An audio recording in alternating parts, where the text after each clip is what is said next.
So I'm gonna start removing the oil right now before we turn this engine on. I have the battery and everything ready to go, but even though it's fresh oil, when I do remove the dipstick, I can kind of show you right now, it looks pretty fresh. I'm gonna go ahead and change it anyways because this oil filter is kind of like hit and it just doesn't look good. So I have a new oil filter, new everything. So I'm gonna go ahead and start with that and start removing this bolt, see how everything looks. All right, moment of truth.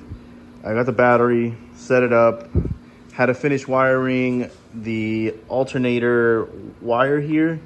Went ahead and soldered that up, put those there. Not really sure if this is the right wire, but, or like the right connection. Like this one is black and white, this is black and white.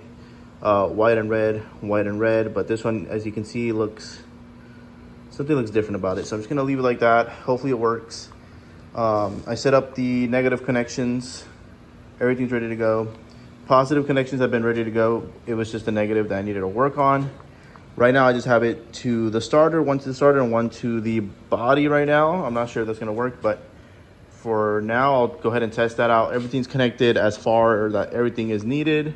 Coils and all this stuff that I really don't know how all this works. I've never dealt with this type of coil packs, but time to learn, right? So these spark plugs look new. When I disconnected it, you can kind of check it out right now, but disconnect this one.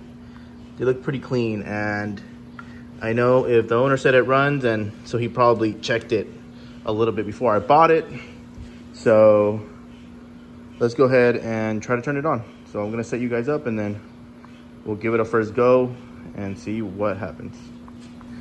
First start didn't go so well, so the starter seems to not want to do anything when you turn the key. I can see that it's turning on like one light in the dash. So for sure it's getting power. I checked, that it's getting 12 volts, but I think the little relay, so there's another starter that I have, this little relay starter, whatever this is, it's getting 12 volts here and it's grounded, but it's not getting 12 volts to this little pin. So I don't know if that's part of the problem, but I have another starter sitting here. So I'm gonna test it out, see what's the problem. It could honestly be the wiring, but I feel like it's connected correct as far as from the ignition down to the starter. So let's go give it another try.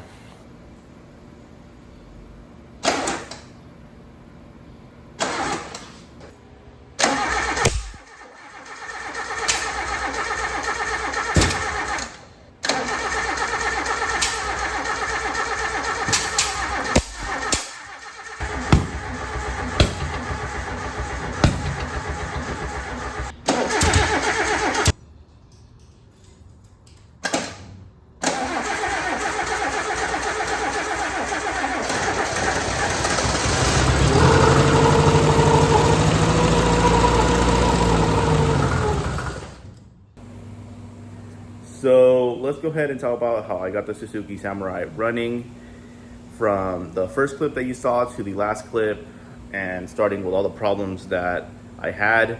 Now, the first thing I tried to work with was the distributor. I thought that was the problem. So I went ahead and timed that correctly. All I did was put it to stock, and it wasn't in stock, which is with the number 1 pointing up, and then the little pretty much arrow that's inside there pointing towards number 1. That was pointing way somewhere else, like towards number 3 or number 4. And that didn't work even when I put it on the right timing, but that was the correct timing for the distributor itself. So then I moved on to the next step. And at this point, I'm like, I gotta check if it's getting spark. So I went ahead and bought a spark tester, connected it to the spark plug and the cables, and sure enough, all 4 are getting spark. So now I'm like, okay, must be gas. I check the carb, it's getting gas for sure. It is leaking, but it is getting gas.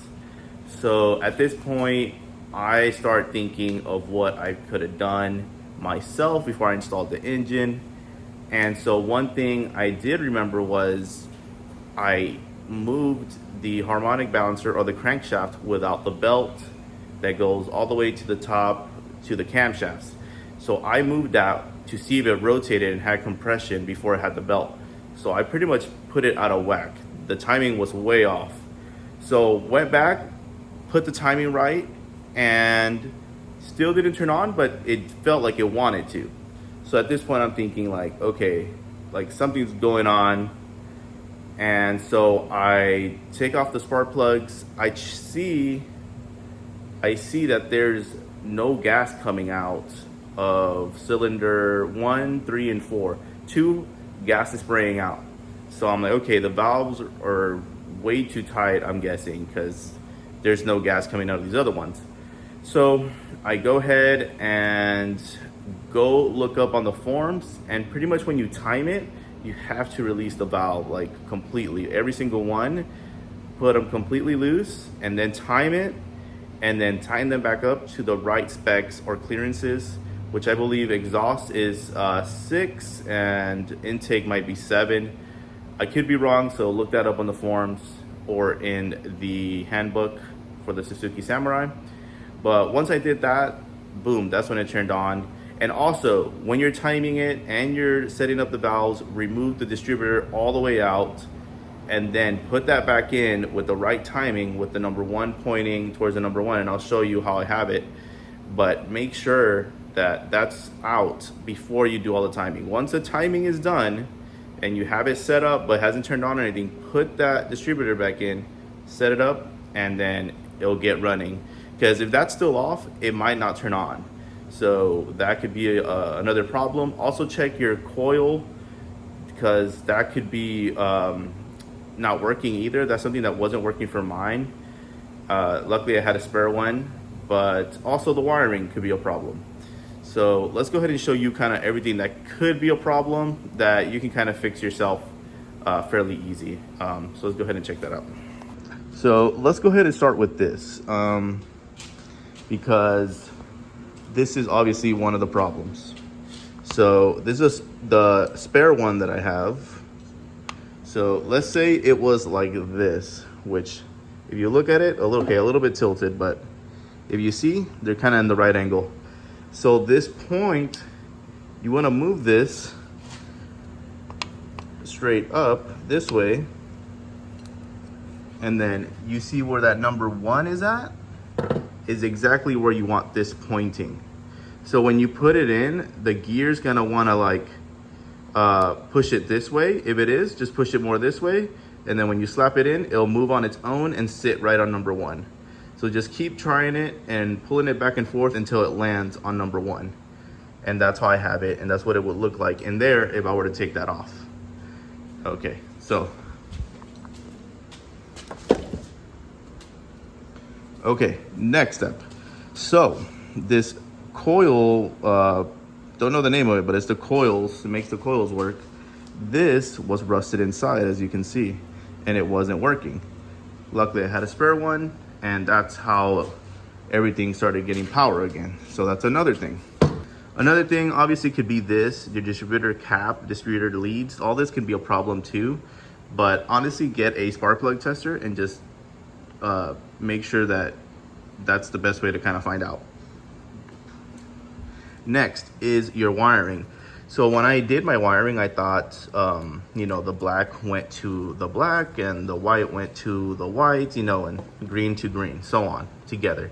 But that is not the case. They all go, you know, different. So I'm guessing this is the distributor cap goes to this black wire, which is closest to the wall here. The coil black goes to the middle white, and then that last white, or actually they're both kind of in the middle, goes to the green. I'll try to give you a better look at the wires. So these are both brown, that goes to the white, and then brown black that goes to this other one.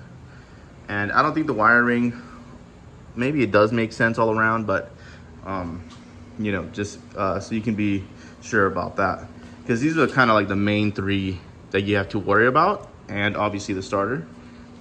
As far as the starter, the wiring is fairly easy, but yeah, these are probably the main things that can give you problems if things are not working as far as electronically and not starting in that case, but mechanically it would be on the timing. So now that it turns on, I'm going to talk about the next problem that I started having, which is the carb was leaking. So I went ahead, got new seals.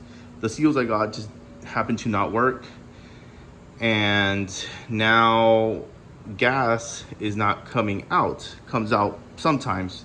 So I think the fuel pump is not working, and it's a mechanical fuel pump. So if I were to take this out, it's just mechanical, and that's the way you get gas with these older vehicles. So I have another engine that has one. I'm gonna try to put that one on and see how that works. I'm gonna try to turn it on one more time because it's still leaking, I think. So I need to see where it's leaking from. So I hope this helps. That's pretty much how I got it running. This next problem that I have with the carb or the fuel pump is pretty easy to fix. If you want me to make a video how it looks and how I did it, I can make one. Just comment and I'll let you guys know. But obviously there could be a lot of problems with that. So yeah, guys, so I'm gonna go ahead and leave it here. So please comment, like, subscribe, and I'll see you guys on the next one, which I'll probably be doing just putting the doors on, putting all the stuff on, and then finally in another video drive it and see if it works properly. So see you guys on the next one. Later.